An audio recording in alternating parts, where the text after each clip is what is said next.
Hello friends, स्वागत है आप सभी का ओआर स्टडी पॉइंट में। इस वीडियो में हम डिस्कस करते हैं द हिंदू ट्यूटोरियल हिंदी में। उसके अलावा जो भी इंपॉर्टेंट करंट अफेयर आता है हमारे एग्जाम की दृष्टि से, आईएएस पीसीएस एग्जाम की दृष्टि से, उसके बारे में हम इसमें कवर करते हैं। ये वीडियो रोज सुबह 7 बजे तक अपलोड कर दी जाती है। अगर कोई एक्सट्रीम कंडीशन नहीं बनती है तो पीडीएफ के लिए आप टेलीग्राम ग्रुप से जुड़ सकते हैं। उसका नाम है ओआर स्टडी पॉइंट। इसकी लिंक भी आपको डिस्क्रिप्शन बॉक्स में मिल जाती है। आज है 14 सितंबर। आइए बिना किसी देरी के शुरू करते हैं आज का इंपॉर्टेंट डिस्कशन। आप सभी लोग अपने सेहत का ध्यान रखें और थोड़ा संभल के रहिए, क्योंकि इस समय निपा वायरस फैल रहा है। और केरल में अभी कल 2 केस था, आज 5 केस हो चुके हैं। और यहाँ पे 7, 8, 9, देखिए कितना अच्छा अंक है, 7, 8, 9, 789 इतने लोगों को अंडर वॉच में रखा गया है। तो हम निपा वायरस के बारे में थोड़ी सी जानकारी देख लेते हैं। बात की जा रही है कि एक जूनोटिक वायरस क्या होता है, जो जानवरों से इंसानों में फैलता है उसको जूनोटिक वायरस कहते हैं। जो बीमारी जानवरों से इंसानों में फैलती है उसको जूनोटिक बीमारी कहते हैं। निपा वायरस एन्सेफेलाइटिस के लिए उत्तरदायी जीव पैरामाइक्सोविरेडे सिरिडी तथा हेनिपा वायरस जीनस या वंश का एक आरएनए या राइबोन्यूक्लिक एसिड वायरस है तथा हेंड्रा वायरस से निकटता से संबंधित है। यानी एक प्रकार का आरएनए वायरस है, राइबोन्यूक्लिक एसिड वायरस है। और ये किससे संबंधित है? तो हिंड्रा वायरस से निकटता से संबंधित है। उसके अलावा हेनिपा वायरस हो गया, इसी के वंश का है। हिंड्रा वायरस संक्रमण एक दुर्लभ उभरता हुआ जूनोसिस है जो संक्रमित घोड़ों और मनुष्यों दोनों में गंभीर तथा अक्सर घातक बीमारी का कारण बनता है। तो अगर कभी स्टेटमेंट दे दे कि घोड़ों को भी हो सकता है, तो इसमें टेंशन लेने वाली बात नहीं है। यहाँ पे आप देख सकते हैं कि जो हिंड्रा वायरस है ये घोड़ों को भी संक्रमित करता है। यह पहली बार वर्ष 1998 और 1999 में मलेशिया तथा सिंगापुर में देखा गया था। तो ये भी इंपॉर्टेंट हो जाता है कि पहली बार 1998 कहाँ पे देखा गया था? मलेशिया में। 1999 सिंगापुर में देखा गया था। ये पहली बार घरेलू सूअरों में देखा गया और कुत्तों, बिल्लियों, बकरियों, घोड़ों तथा भेड़ों सहित घरेलू जानवरों की कई प्रजातियों में भी पाया गया है। बात की जा रही है कि इसका संक्रमण कैसे फैलता है, तो ये रोग पट्रोपस जीनस के फ्रूट बैट क्या होता है? इसका मतलब होता है चमगादड़। बैट मतलब चमगादड़, वो क्रिकेट वाला बैट नहीं है, यहाँ पे चमगादड़ की बात की जा रही है। फ्लाइंग फॉक्स के माध्यम से फैलता है, जो निपा और हेंड्रा वायरस के प्राकृतिक स्रोत हैं।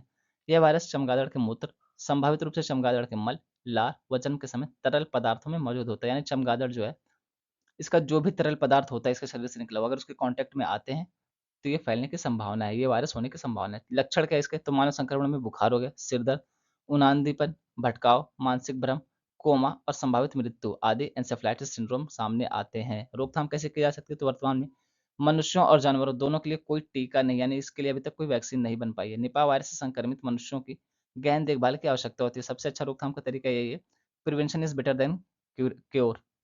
ये एक स्टेटमेंट है कि prevention is better than cure, यानी कि बीमारी होने ही ना दी जाए, वही सबसे अच्छा तरीका होता है। दवा से अच्छा तरीका ये कि उसको रोक लिया जाए, बीमारी होने ना दी जाए। तो वही बात यहाँ पे की जा रही है कि रोकथाम में सबसे अच्छा तरीका ये है कि हम संभल के रहें, बच के रहें और ये वायरस हम तक पहुंच ही ना पाए। प्रत्येक वर्ष 14 सितंबर को हिंदी दिवस मनाया जाता है और एक होता है विश्व हिंदी दिवस, उसको प्रत्येक वर्ष 10 जनवरी को मनाया जाता है। तो इसको कंफ्यूज नहीं करेंगे। इसका उद्देश्य क्या है? तो ज़ाहिर-सी बात है कि हिंदी भाषा के उपयोग को बढ़ावा देना, वैश्विक स्तर पर इसको मान्यता दिलाना, इसको बाहर निकाल कर लाना, ताकि और भी लोग इसके बारे में जान सकें और हिंदी भाषा का प्रयोग अधिक से अधिक हो सके। बात की जा रही है उपराष्ट्रपति, ये कौन है? तो ये हैं जगदीप धनखड़ साहब। इनके द्वारा जयपुर राजस्थान में बांध सुरक्षा पर अंतर्राष्ट्रीय सम्मेलन का उद्घाटन किया जाएगा। उपराष्ट्रपति जल संरक्षण और प्रबंधन को बढ़ावा देने के लिए विनाइल आवरण वाली हिमसागर एक्सप्रेस और कामाख्या एक्सप्रेस को भी रवाना करेंगे। जल शक्ति मंत्रालय सुरक्षित एवं संरक्षित बांधों द्वारा राष्ट्र की समृद्धि सुनिश्चित, इस विषय पर अंतर्राष्ट्रीय सम्मेलन का आयोजन कर रहा है। तो यहाँ पे आप देख सकते हैं कि थीम क्या रखी गई? सुरक्षित एवं संरक्षित बांधों द्वारा राष्ट्र की समृद्धि सुनिश्चित। तो यहाँ पे रखा गया है ये थीम। उसके अलावा यहाँ पे 2 ट्रेनें भी चलाई जाएंगी, हिमसागर एक्सप्रेस हो गया और कामाख्या एक्सप्रेस हो गया, जल संरक्षण और जल प्रबंधन को बढ़ावा देने के लिए। अगर हम कुछ महत्वपूर्ण बिंदु देखें तो जल शक्ति मंत्रालय का जल संसाधन, नदी विकास और गंगा संरक्षण विभाग DOWR, RD और GR 14 से 15 सितंबर 2023 तक जयपुर में राजस्थान अंतर्राष्ट्रीय केंद्र में बांध सुरक्षा पर एक अंतर्राष्ट्रीय सम्मेलन आयोजित कर रहा है। अगला बिंदु, सुरक्षित और संरक्षित बांधों द्वारा राष्ट्र की समृद्धि सुनिश्चित विषय पर अंतर्राष्ट्रीय सम्मेलन का उद्घाटन किया जाएगा। भारत में 6000 से भी अधिक बांध हैं। उसके अलावा बात की जा रही है कि बड़े बांधों के मामले में भारत तीसरे स्थान पर है और इनमें से लगभग 80% बांध 25 वर्ष से भी अधिक पुराने हैं, जबकि 234 बांध 100 वर्ष से भी ज्यादा पुराने हो चुके हैं। इसलिए उनकी सुरक्षा सुनिश्चित करना अत्यंत महत्वपूर्ण हो जाता है। ICDS 2023 DRIP के चरण सेकंड और थर्ड के तहत नियोजित बांध सुरक्षा सम्मेलनों की श्रृंखला में पहला है। यहाँ पे इमेज के थ्रू ही बताने की कोशिश की गई है, इसकी थीम दी गई। उसके अलावा यहाँ पे इसके ऑर्गेनाइजर का नाम दिया गया। यहाँ पे बात की जाए कि उद्घाटन सत्र का एक मुख्य आकर्षण विनाइल आवरण वाली पानी की रेल, यानी 2 प्रमुख ट्रेनों, कौन-कौन सी? तो हिमसागर एक्सप्रेस और कामाख्या एक्सप्रेस को रवाना करना होगा। आप यहाँ पे देख सकते हैं कि दोनों ट्रेनों को दिखाया गया है, जो जल संरक्षण और प्रबंधन, नदी पुनर्जीवन और पेयजल और बेहतर स्वच्छता के महत्वपूर्ण संदेश को बढ़ावा देने के लिए एक चलते-फिरते बिलबोर्ड के रूप में काम करेंगी। यानी ट्रेनों का काम क्या होगा? तो जल संरक्षण और उसके प्रबंधन को बढ़ावा देने के लिए लोगों को जागरूक करेंगी, इसके बारे में इनको जानकारी देंगी। अगला बिंदु कि उद्घाटन सत्र के बाद सम्मेलन तकनीकी सत्रों के साथ जारी रहेगा, जिसमें बांध सुरक्षा के लिए नवीनतम प्रौद्योगिकियों और नवीन दृष्टिकोणों पर ध्यान केंद्रित किया जाएगा। इन सत्रों में बांधों की निगरानी हो गया, उसका निरीक्षण और पुनर्वास सहित विभिन्न पहलुओं को शामिल किया जाएगा। अगला बिंदु कि जो दूसरा दिन रहेगा यानी कि 15 सितंबर को, तो यहाँ पे भी तकनीकी सत्र होंगे और कितने तो 2 तकनीकी सत्र होंगे। एक बांधों की स्थिति के मूल्यांकन पर केंद्रित होगा, बांधों की संरचनात्मक संपूर्णता के मूल्यांकन के लिए नवीनतम तरीकों को प्रस्तुत करना, और दूसरा बांध सुरक्षा के औद्योगिक अनुप्रयोग पर जोर देने, जल विद्युत, सिंचाई और बाढ़ नियंत्रण के लिए बांधों के उपयोग को प्रदर्शित करने पर केंद्रित होगा। सम्मेलन के दौरान बांध सुरक्षा के विभिन्न क्षेत्रों में नवीनतम विकास, प्रौद्योगिकियों और समाधानों को प्रदर्शित करने वाले उत्पादों, चार्ट, बैनर और तस्वीरों के प्रदर्शन या प्रदर्शनी के लिए कार्यक्रम स्थल पर एक प्रदर्शनी आयोजित की जाएगी। तो ये सारी चीजें होंगी जब ये सत्र चल रहा होगा, उद्घाटन चल रहा होगा, अंतर्राष्ट्रीय बांध सुरक्षा सम्मेलन चल रहा होगा। बांध सभ्यता के विकास के लिए आवश्यक रहे हैं और इन्होंने पीने के पानी, सिंचाई, जल विद्युत और बाढ़ सुरक्षा की बढ़ती मांग को पूरा करने में बहुआयामी भूमिका निभाई है। कल नई बांध से राजा कारिकलन चोल द्वारा दूसरी शताब्दी ईस्वी में बनाए गए पहले बांध के बाद भारत वर्तमान समय में लगभग 6000 से अधिक बांधों का दावा करता है, जो इस बड़े बांधों के मामले में विश्व स्तर पर तीसरा बनाता है और उनकी सुरक्षा सुनिश्चित करना सबसे महत्वपूर्ण है। सम्मेलन का आयोजन राजस्थान जल संसाधन विभाग, केंद्रीय जल आयोग, राष्ट्रीय बांध सुरक्षा प्राधिकरण, MNIT जयपुर, WAPCOS लिमिटेड, विश्व बैंक और एशियन इंफ्रास्ट्रक्चर इन्वेस्टमेंट बैंक के सहयोग से किया जा रहा है। ICDS 2023 सम्मानित आयोजकों, शिक्षाविदों, DRIP कार्यान्वयन एजेंसियों, प्रयोजकों और मीडिया भागीदारों द्वारा समर्थित होगा। यानी ये सारे लोग इसमें भाग ले रहे हैं और उनके द्वारा ये आयोजित कराया जा रहा है, जो इसमें ऑर्गेनाइजेशन का नाम दिया गया है। देखिए, जब हम बाँध बनाते हैं तो उसके बहुत सारे फ़ायदे होते हैं। यहाँ से हम सिंचाई भी कर सकते हैं, उसके अलावा से हम जल विद्युत का उत्पादन भी कर सकते हैं, उसके अलावा ये पीने के पानी के काम आते हैं, उसके अलावा ये जो बाढ़ होती है उससे भी हमारी सुरक्षा करते हैं, उसके अलावा आप देखेंगे बहुउद्देशीय परियोजनाएँ लगाई जा सकती हैं। इस तरीके से एक बात हमारे हज़ारों काम आ सकता है और पानी को स्टोर किया जा सकता है। जैसे अगर कई बार पानी को स्टोर ना करें तो बाढ़ आ जाती है। अभी आप हाल ही में देखेंगे दिल्ली में इसी तरीके की घटना हुई थी। तो एक बाँध का बहुत सारा फ़ायदा होता है, तो उसके बारे में यहाँ पे जानकारी के लिए ये सम्मेलन किया जा रहा है और ये भी जो हमारे यहाँ पे है बहुत सारे बाँध ऐसे हैं, जो 100 साल से भी पुराने हो चुके हैं, तो उसके बारे में भी ध्यान रखना है। उसके अलावा जो पुराना पैटर्न था उसी के आधार पर निर्मित है। तो ये सारे बहुत सारी समस्याएँ आने वाली है। आगे हम ये जानने वाले हैं कि बाँध से संबंधित मुद्दे क्या हैं, उसकी सुरक्षा के लिए कौन-कौन से प्रावधान किए गए, ये सारी चीज़ें हम जानने वाले हैं इस आर्टिकल में। अगर बात करें बांध सुरक्षा अधिनियम 2021 के बारे में, तो इसका उद्देश्य देश भर में सभी निर्दिष्ट बांधों की निगरानी होगी, उसका निरीक्षण, संचालन और रखरखाव करना है और यह देश के सभी बांधों पर लागू होता है। इसमें 2 राष्ट्रीय निकाय शामिल हैं, कौन-कौन सी? तो बांध सुरक्षा पर राष्ट्रीय समिति। इसका कार्य क्या है? इसका कार्य है बांध सुरक्षा के संबंध में नीतियाँ विकसित करना और नियमों की सिफारिश करना। दूसरा है राष्ट्रीय बांध सुरक्षा प्राधिकरण। इसका कार्य है कि जो ये नीतियाँ बनाती है, उसी को लागू करना। उसके अलावा राज्य बांध सुरक्षा संगठनों के बीच मामलों को सुलझाना, ये इसके 2 काम हैं। इस अधिनियम के तहत 2 राष्ट्रीय स्तर के निकाय हैं, तो 2 राज्य स्तर के भी निकाय हैं। कौन-कौन से? तो राज्य बांध सुरक्षा संगठन। इसका कार्य क्या है? तो इसका कार्य है बांधों की सतत निगरानी और उसका निरीक्षण करना। उसके अलावा बांध सुरक्षा पर राज्य समिति। इसका कार्य क्या है? तो राज्य बांध पुनर्वास कार्यक्रमों की निगरानी करना और एसडीएसओ के काम की समीक्षा करना। एसडीएसओ ये है, इसके काम की समीक्षा यही करता है। अगले बिंदु में बात की जा रही है कि बांध के सुरक्षित निर्माण हो गया, उसका संचालन हो गया, उसका रखरखाव हो गया और उसके पर्यवेक्षण जो है, इन सारी चीज़ों के लिए कौन ज़िम्मेदार होगा? तो जो बांध के मालिक है वो ज़िम्मेदार होंगे और उन्हें प्रत्येक बांध में एक बांध सुरक्षा इकाई भी प्रदान करनी होगी। बांध सुरक्षा इकाई बांधों का निरीक्षण करेगी, किन-किन मामलों पर निरीक्षण करेगी? तो मानसून के मौसम से पहले और बाद में, प्रत्येक भूकंप, बाढ़, आपदा या संकट के किसी भी संकेत के दौरान और उसके बाद वे एक आपातकालीन कार्य योजना तैयार करेंगे। वे नियमित अंतराल पर जोखिम मूल्यांकन अध्ययन करेंगे। वे एक व्यापक बांध सुरक्षा मूल्यांकन तैयार करेंगे। इसके बारे में बात की जा रही है। तो ये बांध सुरक्षा इकाई के बारे में बात की जा रही है, जो बांध मालिक बनाएँगे प्रत्येक बांध के लिए। देखिए इसके पीछे वजह क्या, मान लीजिए बांध है, अब यहाँ पे इसकी सुरक्षा ही ना की जाए, इसके ऊपर ध्यान ना दिया जाए, इसकी निगरानी ना की जाए, तो क्या होगा? पता चला कि बांध हम पानी रोकने के लिए बनाए थे और यहाँ पे दिल्ली जैसे शहरों में बाढ़ आ जा रही है। तो इस तरीके की घटनाएँ ना हो, इससे कोई दुर्घटना ना हो जाए, इसलिए इसका लगातार निरीक्षण करते रहना है और मानसून के पहले और उसके बाद क्यों करना है? क्योंकि आप सभी को पता है मानसून के समय बहुत भारी मात्रा में बारिश होती है, तो उसके पहले ये देखना कि क्या इतना पानी आ सकता है कि नहीं आ सकता है? क्या ये सही है कि नहीं है? मान लीजिए अगर यहाँ पे 1000 लीटर पानी आता है, तो क्या ये ढह तो नहीं जाएगा? तो ये चीज़ देखनी है। उसके अलावा मानसून के बाद क्यों देखना है? तो मानसून के बाद ये देखना है कि कुछ मात्रा में पानी छोड़ना है या कितना छोड़ना है, कितना रखना है? ऐसा तो नहीं कि सारा पानी स्टोर कर लेने से बाँध के ऊपर नकारात्मक प्रभाव पड़े, तो ये सारी चीज़ें हैं। बात की जा रही है सज़ा का प्रावधान क्या है इस अधिनियम के तहत? तो अधिनियम के तहत किसी व्यक्ति को उसके कार्यों के निर्वहन में बाधा डालने या निर्देशों का पालन करने से इनकार करने वाले को 1 वर्ष की कैद हो सकती है और जान-माल की हानि होने पर व्यक्ति को 2 साल की जेल हो सकती है। यानी अगर किसी की जान चली जाती है ना, तो इसके लिए जो ज़िम्मेदार है उसको सिर्फ़ 2 साल की सज़ा होगी। मतलब यहाँ किसी की जान चली जा रही है, उनको सिर्फ़ 2 साल की सज़ा हो रही है, सही है। कम से कम 7 साल तो सज़ा रखे होते भाई, क्योंकि किसी और की गलती की वज़ह से किसी और की जान जा रही है, उनको सिर्फ़ 2 साल की सज़ा हो रही है, उसकी तो पूरी ज़िंदगी चली गई, उसका तो पूरा घर खराब हो गया और यहाँ पे इनको सज़ा सिर्फ़ 2 साल की हो रही है। अगर हम बात करें भारत में बाघों की स्थिति के बारे में, तो बाघों की संख्या के मामले में भारत दुनिया में तीसरे स्थान पर है। लगभग 1100 बड़े बांध पहले ही 50 साल के हो चुके हैं और कुछ 120 साल से भी अधिक पुराने हैं। देश के 80% बड़े बांधों के अप्रचलित होने की संभावना है क्योंकि वे 50 वर्ष से लेकर के 150 वर्ष से अधिक पुराने होंगे। तो आप देख सकते हैं कि कितने पुराने-पुराने बांध हमारे यहाँ पे है। 50 साल, 100 साल, 120 साल इस तरीके से सब यहाँ पे हाफ सेंचुरी, सेंचुरी मार चुके हैं। अगला बिंदु 126 साल पुराना मुल्ला पेरियार बांध केरल के इडुक्की जिले में मुल्लयार और पेरियार नदियों के संगम पर स्थित है। उसके अलावा कृष्णा राजा सागर बांध 1931 में बना था और अब 91 साल पुराना है। इसी तरीके से मित्तूर बांध 1934 में बना था और अभी 88 साल पुराना है। तो यहाँ पे कुछ बांधों के एग्जाम्पल दिए गए हैं जो लगभग 50 साल से भी ज़्यादा पुराने हैं। जैसे आप देखेंगे यहाँ पे तो बात क्लियर कि 126 साल पुराना है, तो इसने भाई साहब ने सेंचुरी मार दी मुल्ला पेरियार बांध ने।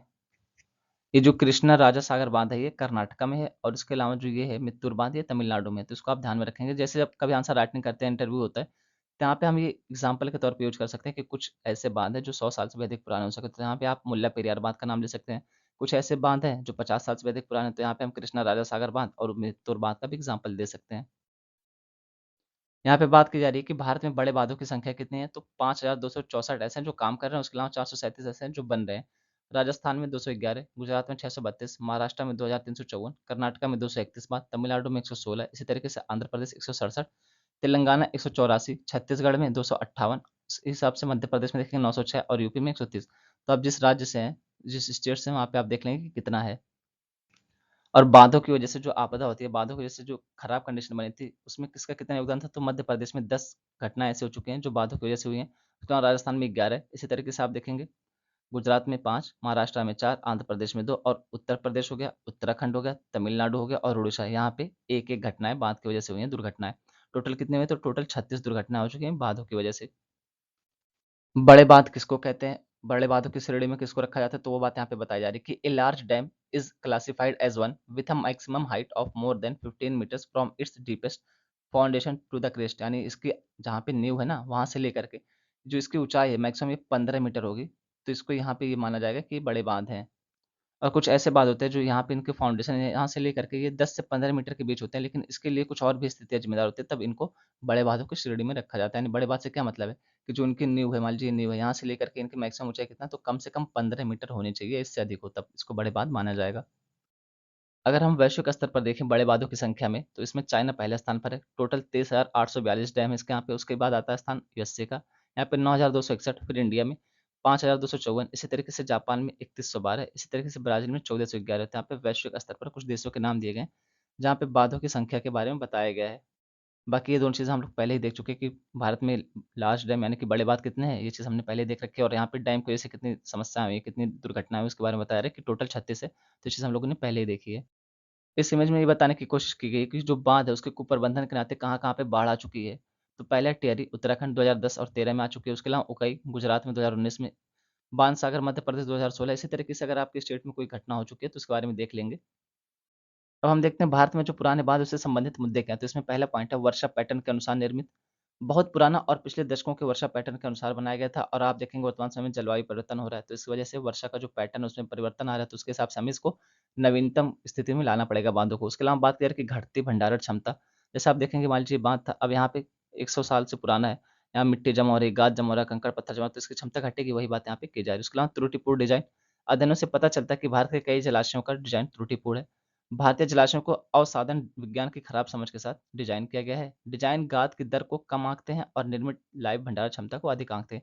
यानी मान लीजिए बांध है, तो ये लोग जो गाद जमा होने की दर ना इसको कम बताते हैं। उसके अलावा जो पानी भंडारण की क्षमता है तो इसको अधिक बताते हैं। जब आप देखें कि गाद की इकट्ठा होने की क्षमता को कम बताया जाएगा, इसकी दर को कम बताया जाएगा, तो जाहिर सी बात है कि इनको ये लग रहा है, मान लीजिए बांध है। अब यहाँ पे जो इसका मूल्यांकन करें उनको ये लग रहा है कि इस लेवल तक गाद जमी हुई है, लेकिन एक्चुअल में गाद यहाँ तक जमी हुई है। तो जाहिर-सी बात है कि ये लोग यही बताएँगे कि पानी अभी और अधिक आ सकता है, जबकि गाद यहाँ तक जमी हुई तो पानी और कम ही आएगा। उच्च गाद दर, यह निलंबित अवसादों की बढ़ी हुई सांद्रता और बढ़े हुए संचय दोनों को संदर्भित करता है, यानी जो भी भारतीय बाँध है, यहाँ पे गाद की दर बहुत अधिक है, बहुत अधिक मात्रा में गाद जमा होते हैं। गाद का मतलब क्या है? एक तरीके से समझ लीजिए कि कूड़ा-करकट जो होता है, कंकड़, पत्थर, मिट्टी ये सब जो बाँध की क्षमता को घटा देते हैं। बात की जाए बाँध निर्माण के प्रभाव के बारे में, तो पर्यावरणीय प्रभाव होता है। जैसे आप देखेंगे कई जगह क्या होता है, जल विद्युत परियोजनाएँ लगाई जाती हैं। उसके अलावा जब भी बाँध बनाया जाता है तो आस-पास के क्षेत्रों में जो जैव विविधता होती है उसको भी खत्म कर दिया जाता है। इस तरीके से बहुत सारी घटनाएँ निकल के आते हैं। उसके अलावा जलवायु परिवर्तन में योगदान देता है। समुदायों का विस्थापन, जब भी कहीं पे भी बाँध लगाया जाता है तो आस-पास के लोगों को वहाँ से हटा दिया जाता है। सामाजिक आर्थिक प्रभाव, उसके अलावा लागत और पारदर्शिता। लागत जैसे आप देखेंगे बाँध बनाना कोई छोटी-मोटी बात तो है नहीं, बहुत बड़े लेवल पे खर्चा आता है। उसके अलावा जो पारदर्शिता होती है इसमें इसको भी नहीं बरता जाता है और कई बार जो वहाँ पे आस-पास के लोग होते हैं, उनको हटाया तो जाता है पर उनका पुनर्वास नहीं किया जाता है।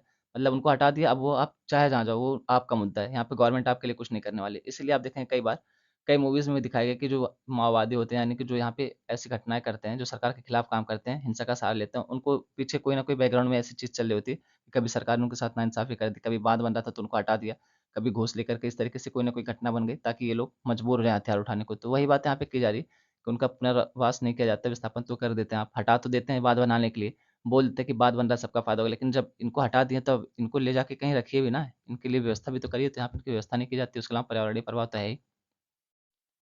अब हम देखते हैं कि उठाए गए कदम कौन-कौन से हैं, तो भारत के संविधान के 7वीं अनुसूची के तहत जल और जल भंडारण राज्य का विषय है। केंद्रीय जल आयोग बांधों से संबंधित सभी मामलों पर तकनीकी विशेषज्ञता और मार्गदर्शन प्रदान करता है। उसके अलावा बांध सुरक्षा अधिनियम 2021 का उद्देश्य देश भर में सभी निर्दिष्ट बांधों की निगरानी करना, उसका निरीक्षण करना, संचालन करना और रखरखाव करना है। इस टॉपिक की महत्ता आप यहाँ से देख सकते हैं कि यूपीएससी 2018 में 2 क्वेश्चन पूछे गए इस टॉपिक से, तो अगर आप चाहें तो इस क्वेश्चन का आंसर लिख सकते हैं। इस आर्टिकल में बात की जा रही है कि जो हमारे पशुपालन मंत्री, इनका क्या नाम है? इनका नाम है श्री परसोत्तम रुपाला। इन्होंने क्या किया है, तो केसीसी के उपयोग को बढ़ावा देने के लिए मुंबई में एक राष्ट्रीय स्तर की सम्मेलन रखे थे, उसी की अध्यक्षता इन्होंने की है। तो इस आर्टिकल में हम जानने वाले हैं केसीसी क्या है, इसकी शुरुआत कैसे होती है, इसके फायदे क्या हैं, इसका नुकसान क्या है, सारी चीज़ें हम इस आर्टिकल में जानने वाले हैं। उसके अलावा हम यहाँ पे पशुधन से रिलेटेड कुछ इंपॉर्टेंट फैक्ट्स जानने वाले हैं। भारतीय अर्थव्यवस्था में पशुधन क्षेत्र कृषि का एक महत्वपूर्ण उपक्षेत्र है। ये कुछ इंपॉर्टेंट फैक्ट्स हैं जो पशुधन से रिलेटेड है। यह क्षेत्र 2014-15 से 2021-22 तक स्थिर कीमतों पर 7.67% की सीएजीआर से बढ़ा है। सीएजीआर इसका पूरा नाम क्या है? इसका पूरा नाम है कंपाउंड एनुअल ग्रोथ रेट, यानी वार्षिक रूप से जो वृद्धि होती है उसके बारे में बात की जा रही है। ये सीएजीआर अन्य क्षेत्रों की तुलना में अधिक है। जैसे अगर आप देखेंगे मैन्युफैक्चरिंग सीएजीआर कितना रहा था, तो ये 6.3% रहा था। उसी तरीके से अगर हम बात करते हैं कृषि की, तो इसने 2.14% दिखाया था सीएजीआर में वृद्धि। इसी तरीके से सेवा क्षेत्र की बात की जाए तो इसने 5.32% सीएजीआर दिखाया था, जबकि आप देखेंगे यहाँ पे पशुपालन वाले क्षेत्र 7.67% सीएजीआर से बढ़ा है। तो यहाँ पे आप देख ही सकते हैं कि सबसे ज़्यादा किसका रहा है? पशुधन का रहा है, पशुपालन का रहा है। भारत दुनिया का सबसे बड़ा लगभग 536.76 मिलियन पशुधन का मालिक है। ऐसे 100.8 मिलियन घर और घरेलू उद्यम हैं जिनके पास कम से कम एक पशुधन या पोल्ट्री है। कुल कृषि और संबद्ध क्षेत्र जीवीए स्थिर कीमतों पर में पशुधन का योगदान 24.38% 2014-15 से बढ़ करके 2021-22 में कितना हो गया, तो 30.19% हो गया है। कुल जीवीए में पशुधन क्षेत्र की हिस्सेदारी 2014-15 में 4.02% से बढ़कर 2021-22 में 4.75% हो गया, यानी मिला जुला के दिखाने की कोशिश की जा रही है कि जो पशुधन है, पशुपालन, इसमें लगातार बढ़ोतरी हो रही है, इसमें लगातार वृद्धि हो रही है। अब हम जानते हैं किसान क्रेडिट कार्ड के बारे में। तो जैसे कि आप देख सकते हैं नाम इसका क्रेडिट कार्ड, यानी कि ऋण उपलब्ध कराया जाता है इस कार्ड के तहत। तो इसको 1998 में शुरू किया गया था। ये किसानों की ऋण आवश्यकताओं, कृषि संबंधी खर्चों की पूर्ति के लिए पर्याप्त एवं समय पर ऋण की सुविधा प्रदान करना, साथ ही आकस्मिक खर्चों के अलावा सहायक कार्यकलापों से संबंधित खर्चों की पूर्ति करना। यह ऋण सुविधा एक सरल कार्यविधि के माध्यम से यथा आवश्यकता के आधार पर प्रदान की जाती है, यानी जितनी आवश्यकता होती है उस हिसाब से इनको ऋण दे दिया जाता है। कोई फालतू यहाँ पे बवाल नहीं पाला जाता है। इसको 2004 में इस योजना को किसानों की निवेश ऋण आवश्यकता जैसे संबद्ध और गैर कृषि गतिविधियों के लिए आगे बढ़ाया गया था। और बजट 2018-19 में सरकार ने मत्स्य पालन और पशुपालन किसानों को उनकी कार्यशील पूंजी की जरूरतों को पूरा करने में मदद के लिए किसान क्रेडिट कार्ड की सुविधा के विस्तार की घोषणा की थी, यानी 2018-19 में इसकी घोषणा ये की गई थी कि जो किसान हैं और जो पशुपालन करते हैं, उसके अलावा जो मत्स्य पालन करते हैं, उनको भी किसान क्रेडिट कार्ड दिया जाएगा। इसका कार्यान्वयन कौन-कौन करता है? तो वाणिज्यिक बैंक हो गए, क्षेत्रीय ग्रामीण बैंक हो गए, उसके अलावा लघु वित्त बैंक हो गए और सहकारी समिति हो गई। ये लोग किसान क्रेडिट कार्ड के तहत ऋण प्रोवाइड करवाते हैं, ऋण देते हैं। बात की जाए केसीसी की विशेषताओं के बारे में, तो ये योजना एटीएम सक्षम रुपए डेबिट कार्ड, इस तरीके से आता है ना एक जो एटीएम रहता है, रुपए डेबिट कार्ड के साथ संबद्ध है, जिसमें एकमुश्त दस्तावेजीकरण, सीमा में अंतर्निहित लागत वृद्धि और सीमा के भीतर किसी भी संख्या में निकासी की सुविधा है। संतृप्ति सुनिश्चित करने के अलावा बैंक को आधार से जोड़ने के लिए भी तुरंत कदम उठाए जाएंगे, क्योंकि आधार संख्या को केसीसी खाते से नहीं जोड़े जाने पर ब्याज सहित सहायता प्रदान नहीं की जा सकती। उसके अलावा बात करें कि इसके अलावा सरकार ने केसीसी संतृप्ति के लिए कई पहल की, जिसमें पशुपालन हो गया और मत्स्य पालन में लगे किसानों को शामिल करना। केसीसी के तहत ऋण का कोई प्रक्रिया शुल्क नहीं है एवं संपार्श्विक मुक्त कृषि ऋण की सीमा को 1 लाख रुपए से बढ़ाकर 1.6 लाख रुपए करना शामिल है। केसीसी सुविधा मत्स्य पालन और पशुपालन किसानों को जानवरों, पोल्ट्री पक्षियों, मछली, झींगा, अन्य जलीय जीवों के पालन एवं मछली पकड़ने की उनके अल्पकालिक ऋण आवश्यकताओं को पूरा करने में मदद करेगी। यानी ये बात की जा रही है। एक केसीसी जो है इसको आधार कार्ड से जोड़ा जाएगा ताकि इनको ब्याज सहायता उपलब्ध करवाई जा सके। उसके अलावा जो केसीसी के तहत बिना गारंटी रखे, बिना संपार्श्विक का, बिना कोलेटरल का जो ऋण दिया जाता था उसको 1 लाख से बढ़ा करके 1.6 लाख कर दिया गया है।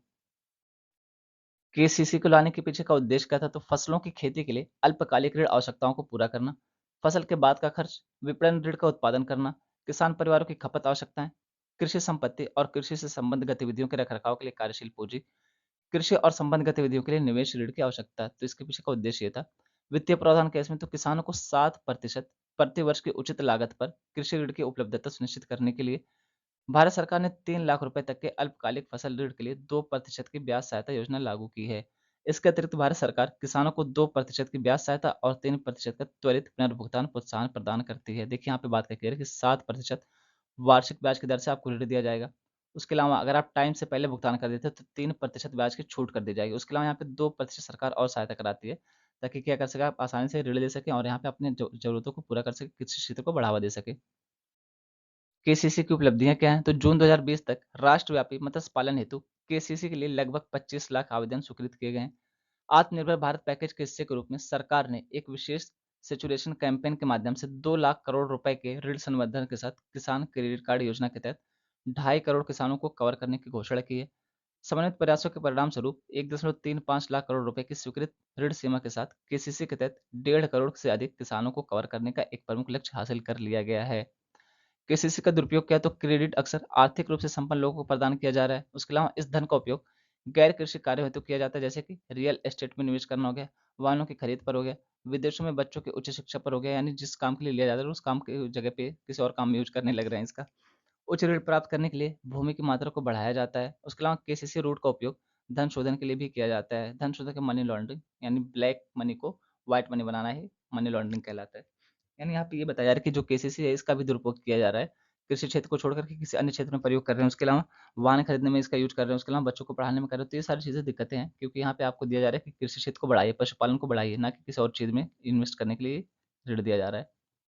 केसीसी को लेकर सिफारिशें क्या की गई हैं? तो सभी बैंकों को केसीसी के दिशा निर्देशों का ठीक से पालन करना चाहिए। आवेदकों को केसीसी आवेदन की देय पावती दी जानी चाहिए। साथ ही आवेदन पर एक समयबद्ध निर्णय तय किया जाना चाहिए। अस्वीकृति के कारणों को स्पष्ट रूप से इंगित किया जाना चाहिए ताकि फील्ड अधिकारी सुधार कर सकें और फॉर्म को फिर से जमा कर सकें। केसीसी मालधारी यानी कि घुमंटू समुदाय के उन लोगों को दिया जाना चाहिए जो एक स्थान पर नहीं रहते हैं और ना ही जिनके पास कोई संपार्श्विक सुरक्षा होती है। मालधारी गुजरात भारत में एक आदिवासी चरवाहा समुदाय है। मूल रूप से यह एक खानाबदोश समुदाय है जो जूनागढ़ जिले, मुख्य रूप से गिर वन में बसने के बाद मालधारी के रूप में जाने जाते हैं। केसीसी उन गरीब मछुआरों को दिया जाना चाहिए जो कोई संपार्श्विक देने में असमर्थ हैं। इस आर्टिकल में बात की जा रही है कि G20 में इंडिया कहाँ स्टैंड करता है। इसका ये मतलब है कि जो G20 के अन्य सदस्य हैं उसके साथ इंडिया की तुलना की जा रही है, भारत की तुलना की जा रही है। तो अभी हाल ही में हमने G20 के बारे में बहुत ही विस्तार से पढ़ा है, तो फिर से पूरा विस्तार में जाने की जरूरत नहीं है। बस यहाँ पे हम ये देखेंगे कि भारत G20 में कहाँ पे स्टैंड करता है, यानी अन्य देशों के साथ इसकी तुलना करने पर क्या निकल के आता है, बस उसके बारे में हम जानेंगे। हालांकि G20 के बारे में इतना बता देता हूँ कि इसकी स्थापना 1999 में की गई थी और इसमें 19 देश हैं। अब आप कहेंगे हैं ये तो नाम G20 है तो कैसे 19 हो गए? एक्चुअली 19 देश हैं और एक यूरोपीय यूनियन यानी कि एक संघ था, लेकिन अब क्या हो गया, तो ये G20 नहीं रह गया है, अब ये G21 हो जाएगा। इसके पीछे वजह क्या है? तो इसके पीछे वजह ये कि देश तो 19 ही रहे लेकिन इसमें 2 संगठन शामिल हुए। कौन-कौन से? तो यूरोपीय यूनियन, उसके अलावा अफ्रीकन यूनियन जो है, ये 2 देश सॉरी इसमें 2 संगठन और शामिल हो गए। तो अब ये G20 से लेकर के G21 हो चुका है। इस आर्टिकल में ये तुलनात्मक रूप से प्रस्तुत किया गया कि G20 में इंडिया और उसके अलावा जो अन्य सदस्य हैं उसके बीच क्या तुलना है, यानी अन्य सदस्य कहाँ स्टैंड करते हैं, अन्य सदस्यों की क्या स्थिति है और इंडिया की क्या स्थिति है, इसकी तुलना की गई है। तो हम जान लेते हैं इसके बारे में। यहाँ पे वही बात कह रहे हैं कि 9 और 10 सितंबर 2023 को भारत में G20 का शिखर सम्मेलन हुआ था और इसमें प्रमुख मुद्दे क्या थे? तो खाद्य सुरक्षा हो गया, जलवायु परिवर्तन हो गया, ऊर्जा हो गया, विकास हो गया, स्वास्थ्य देखभाल और डिजिटलीकरण पर विचार विमर्श किया गया था। उसके अलावा भारत ने क्या किया? तो ब्राजील को इसकी अध्यक्षता सौंप दी है। तो ये सब चीजें बताई गई हैं। यहाँ पे बात करें प्रति व्यक्ति सकल घरेलू उत्पाद की, तो अगर इसके हिसाब से हम देखते हैं तो भारत 19 में से 18वें स्थान पर है। इसके प्रति व्यक्ति सकल घरेलू उत्पाद कितना है? तो $111.97 है। वहीं पे इंडोनेशिया इसके पहले पीछे था, तो इंडोनेशिया ने क्या किया? इसमें सुधार किया और उसकी $2388.62 प्रति व्यक्ति सकल घरेलू उत्पाद हो गया और इस वजह से हम पीछे हो गए इंडोनेशिया से, जबकि 1970 में इंडोनेशिया हमसे पीछे था। और अगर हम देखते हैं एचडीआई की तुलना में, तो एचडीआई क्या है? ह्यूमन डेवलपमेंट इंडेक्स, मानव विकास सूचकांक। अगर इसकी तुलना करते हैं, तो इसमें जीवन प्रत्याशा हो गया, शिक्षा तक पहुँच हो गया और जीवन स्तर हो गया, तो इन सबको मापता है। बात की जा रही है कि जो 0 होता है और 1, 0 से 1 के बीच में एचडीआई नापा जाता है। 0 होता है सबसे खराब प्रदर्शन और 1 तक जैसे-जैसे बढ़ते जाते हैं तो अच्छा प्रदर्शन होता जाता है। यहाँ पे बात की जा रही है कि 1990 की तुलना में भारत ने सुधार किया अपने आप में। 1990 में इसका स्कोर 0.43 था, जबकि 2021 में बढ़ कर के 0.63 हो गया। लेकिन इसके बावजूद हम सबसे निचले स्तर पर हैं। क्यों? क्योंकि हम जैसे सुधार कर रहे हैं वैसे अन्य देश भी सुधार कर रहे हैं। तो जब अन्य देश सुधार कर रहे हैं, वो हमसे ज़्यादा अच्छा सुधार कर रहे हैं, इस वजह से हमारा स्थान एकदम नीचे आता है। तो ये बात यहाँ पे की गई है। अगर हम बात करें स्वास्थ्य क्षेत्र की, तो इसमें कुछ सुधार हुआ है भारत में, लेकिन उसके बाद भी भारत नीचे ही आ रहा है। उसके पीछे वजह क्या है? उसके पीछे वजह है कि जैसे हम सुधार कर रहे हैं, वैसे अन्य देश भी सुधार कर रहे हैं। बात की जा रही है कि 1990 में भारत में औसत जीवन प्रत्याशा 45.22 वर्ष थी, जबकि वहीं चीन में 33.27 वर्ष थी। यानी चीन की जीवन प्रत्याशा 1990 में हमसे कम थी। लेकिन फिर क्या-क्या चीन ने भी सुधार किया, भारत ने भी सुधार किया। भारत ने जब सुधार किया तो इसकी बढ़ करके 67.24 वर्ष हो गई। लेकिन चीन ने भी सुधार किया और जब चीन ने सुधार किया तो इसने हमको पीछे छोड़ दिया। तो वही बात यहाँ पे की जा रही है। 1990 में 88.8 की शिशु मृत्यु दर के साथ भारत विश्लेषण किए गए 20 क्षेत्रों में सबसे निचले स्थान पर था। 2021 में शिशु मृत्यु दर सुधरकर 25.5 हो गई है और भारत दक्षिण अफ्रीका 26.4 से थोड़ा आगे 19वें स्थान पर रहा है। यानी एक तरीके से आप इसमें भी कह सकते हैं कि हम नीचे आ रहे हैं, क्योंकि दक्षिण अफ्रीका उसकी हालत वैसे ही खस्ता है, तो उससे तुलना करना उतना ठीक नहीं होगा। यानी दक्षिण अफ्रीका लास्ट में, उसके बाद फिर हमारा स्थान आता है 19वां। अगर बात की जाए एलएफपीआर, ये क्या होता है? लेबर फोर्स पार्टिसिपेशन रेशियो, इसको हिंदी में कहते हैं श्रम बल भागीदारी। इसकी तुलना अगर की जाती है, तो 1990 में भारत जो है वो इटली 49.7% और सऊदी अरब 53.3% से ऊपर था, 18वें स्थान पर था। जबकि 2021-22 में इसकी रैंक गिरकर 19 हो गई है, जो केवल इटली से अधिक है, 49.4% से अधिक है। विशेष रूप से इस अवधि में भारत का एलएफपीआर भी घटकर 49.4% हो गया है। एलएफपीआर क्या होता है? एलएफपीआर का सीधा सा मतलब ये समझिए कि मान लीजिए कुल जनसंख्या 100 है। अब इसमें से कितने लोग काम करते हैं? मान लीजिए इसमें से 60 लोग काम करते हैं, तो यही प्रतिशत कहलाता है एलएफपीआर। नेतृत्व की स्थिति में कई महिलाओं को देखने के बावजूद संसद में महिलाओं की हिस्सेदारी में भारत की सापेक्ष वृद्धि धीमी रही है। कई देशों के साथ और यूरोपीय संघ भारत से आगे निकल गया है। 1998 में 8.1% से 2022 में हिस्सेदारी लगभग दोगुनी होकर 14.9% हो गई। लेकिन जब 18 देशों और यूरोपीय संघ से तुलना की गई, तो भारत की रैंक 1998 में 15 से गिरकर 2022 में 18 हो गई, जो जापान यानी 9.9% से थोड़ा आगे। यानी सिर्फ हम जापान से आगे और साउथ अफ्रीका से आगे हैं। बाकी तो हमारे रैंक में नीचे ही आ रहे हैं। किसी भी स्तर पर तुलना की जाए, चाहे महिलाओं की भागीदारी होगी, चाहे एलएफपीआर हो गया, चाहे स्वास्थ्य का क्षेत्र हो गया, चाहे जीवन प्रत्याशा का क्षेत्र हो गया। इस तरीके से किसी भी क्षेत्र में हम तुलना कर रहे हैं G20 में, तो हम नीचे ही आ रहे हैं। 19वें नंबर पे आ रहे हैं, 18वें नंबर पे आ रहे हैं। इससे अच्छा तो नंबर आ ही नहीं रहा हमारा। भारत पिछले 3 दशकों में कार्बन उत्सर्जन पर अंकुश लगाने में सफल रहा है। विश्लेषण किए गए 20 क्षेत्रों में यह 1990 और 2020 में CO2 का सबसे कम उत्सर्जक रहा है। हालांकि जलवायु परिवर्तन से निपटने के लिए पर्यावरण अनुकूल ऊर्जा स्रोतों को अपनाने में इसकी प्रगति अपेक्षाकृत धीमी रही है। अमेरिका और मैक्सिको को छोड़कर अधिकांश G20 देशों ने 1990 में नवीकरणीय ऊर्जा से 2% से कम बिजली उत्पन्न की। 2015 तक भारत की केवल 5.36% बिजली नवीकरणीय स्रोतों से आई। विश्लेषण किए गए 20 क्षेत्रों में से भारत 13वें स्थान पर, यानी कि पहला स्थान आता है कौन सा? कार्बन उत्सर्जन का, और जो नवीकरणीय ऊर्जा का क्षेत्र है उसमें। इसमें सबसे कम कार्बन उत्सर्जन हमने किया है, लेकिन उसके बाद भी जो पर्यावरण अनुकूल टेक्नोलॉजी है उसको अपनाने में हम थोड़ा सा पीछे रह गए हैं। इस वजह से हमारा स्थान 13वें स्थान पर आता है। यहाँ पर वही सारी चीजें अलग अलग चार्ट के माध्यम से दिखाने की कोशिश की गई हैं। जैसे चार्ट नंबर 1 में प्रति व्यक्ति सकल घरेलू उत्पाद की तुलना की गई है G20 के सदस्य देशों की। इसी तरीके से यहाँ पे एचडीआई की तुलना की गई है 1990 और 2021 को लेकर के। इसी तरीके से इस वाले चार्ट में एलएफपीआर, इसकी तुलना की गई। एलएफपीआर क्या है मैंने आपको बता दिया, और इस वाले चार्ट में क्या बताया गया है? तो इस वाले चार्ट में ये बताया गया है कि जो संसद है इसमें महिला भागीदारी कितना है, इसकी तुलना की गई है। तो ये जो चारों चार्ट है इसको आप देख सकते हैं। उसके अलावा जो यहाँ पे पॉइंट्स लिखे गए हैं, वही सारी चीजें पॉइंट्स लिखी गई हैं, वही सारी चीजें चार्ट में दिखाई गई हैं। तो अगर आपको देख के समझ में आता है तो और भी अच्छी बात है। इस तरीके से अगर कोई चार्ट बना पाता है तो वो दी बेस्ट है, वन ऑफ दी बेस्ट है। नहीं तो आप जो पॉइंट है उसको समझिए। देखिए कुछ शॉर्ट न्यूज़ है जो शायद हमसे एग्जाम में कभी ना पूछे जाए, लेकिन देश दुनिया में चल क्या रहा है उसके बारे में जानकारी के लिए हमें ये न्यूज़ जानना बहुत ज़रूरी है। तो हम उसके बारे में देखते हैं। जैसे बात करें कि मोरक्को में अभी भूकंप आया था और इसमें लगभग 3000 से अधिक लोगों की जान चली गई। तो वहाँ पे रेस्क्यू वर्क के लिए, रेस्क्यू काम के लिए, लोगों को बचाने के लिए फॉरेन टीम ने, विदेशी टीम ने भी इसको ज्वाइन कर लिया है। तो यहाँ पे लगभग 3000 से अधिक लोगों की जान जा चुकी है मोरक्को में जो भूकंप आया था उसकी वजह से। उसके अलावा यहाँ पे बात की जा रही है कावेरी पैनल्स के बारे में। देखिए ये जो मुद्दा था ना कावेरी विवाद वाला, इसको हमने बहुत ही डिटेल्स में कवर किया हुआ है। तो जो कावेरी पैनलिस्ट ने कर्नाटक को ये निर्देश दिया है कि 5 के क्यूसेक पानी ये छोड़ता रहे, अब इसमें कोई बदलाव नहीं करने वाला है अभी, यानी इसको छोड़ता है। उसके अलावा बात करें यहाँ पे 2300 डेड, कहाँ पे? तो ये लीबिया सिटी में बाढ़ आई थी, उसकी वजह से 2300 लोगों की जान जा चुकी है अब तक।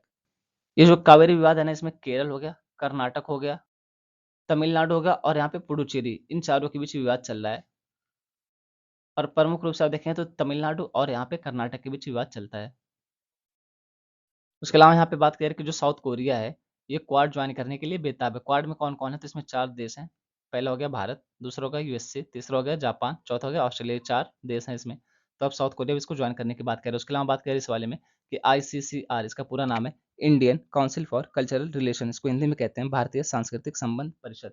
ये क्या कर रहा है? तो 15 सितंबर को नालंदा यूनिवर्सिटी बिहार में वैशाली नाम से एक महोत्सव मनाएगा, और ये किसके ऊपर होगा? तो ये डेमोक्रेसी के ऊपर होगा, लोकतंत्र के ऊपर होगा। यहीं तक रखते हैं आज की वीडियो। बोलने में जो भी गलती हुई उसके लिए दिल से सॉरी। आप सबके सपोर्ट के लिए बहुत बहुत थैंक यू। इसी तरीके से सपोर्ट बनाए रखिए।